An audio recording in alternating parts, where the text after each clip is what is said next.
a lot of surveys. I mean, in that particular location, geological surveys are required. That requires vessels with that capability, and a lot of observations, both underwater as well as the surface observations and explorations and weather pattern changes, as you already seen by many other speakers. And mainly the logistic requirements. Many of the equipments are to be taken to that particular location, transported.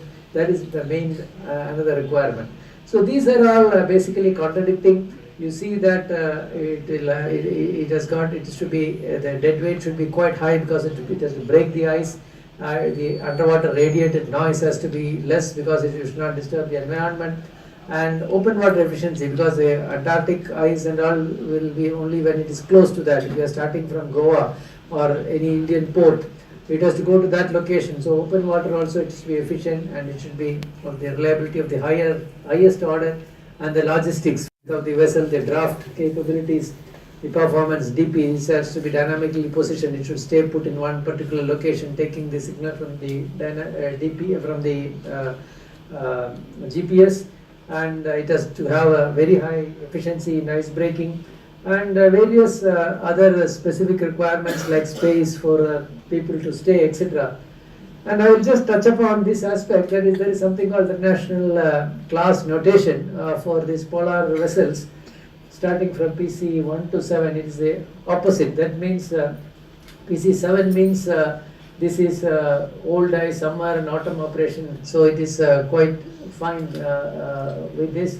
But when you come to PC1, it is all-round operation in polar waters, very stringent. So we are now going ahead with PC5, which is somewhat medium. I mean, this is the suggestion which we have got, and we are going ahead with that.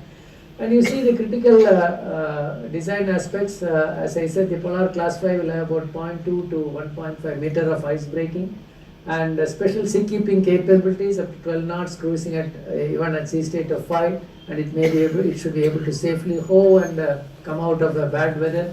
And symmetrical hull design, because it's not astern and forward, but has to also be able to go in an oblique way. In this form also it should be able to go. So that's a very, very important challenge. And azimuth propulsion, I will just show you in the next.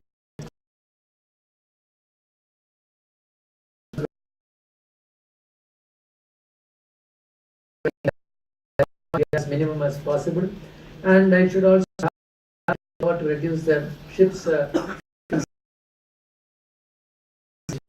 and of course hangar for helicopters.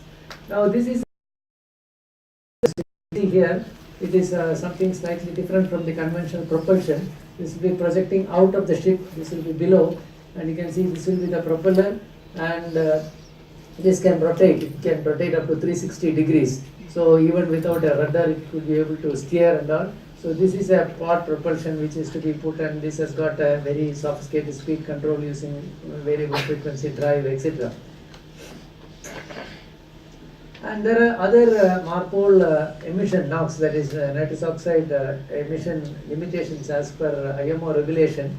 So these are becoming more and more stringent. As on 2016, it is quite high with engine speed. There is a formula which has been arrived at. So it is quite very, very important that we follow this one.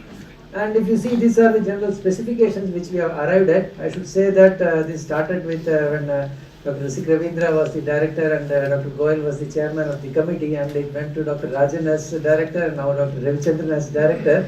I hope that as secretary told this time, it will be done this year. And I happen to be the chairman now of this committee, so let us hope that things will be fine. So these are the specifications. I am not going to the full details about it. And now coming to the, yes, coming to the benefits, how it is. I mean, these are the cost benefit analysis. We have to go through the description of the content, technical feasibility, etc.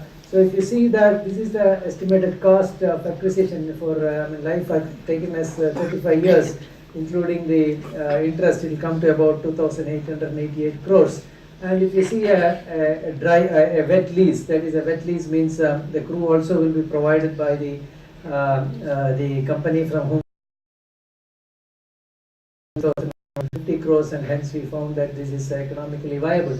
So the benefits of owning a PRV are multiple. It is economical. Not only that, because we have a large coastline, it is in grave danger. We should have a polar research vessel to take care of our own people, and we have to really be a giving me opportunity to give this talk, Dr. Sik Ravindra, Subhagna and others. And this has been prepared with the support from Dr. Ravichandran from NCOPR and Mr. Raj Shekhar from NIOT. Thank you very much.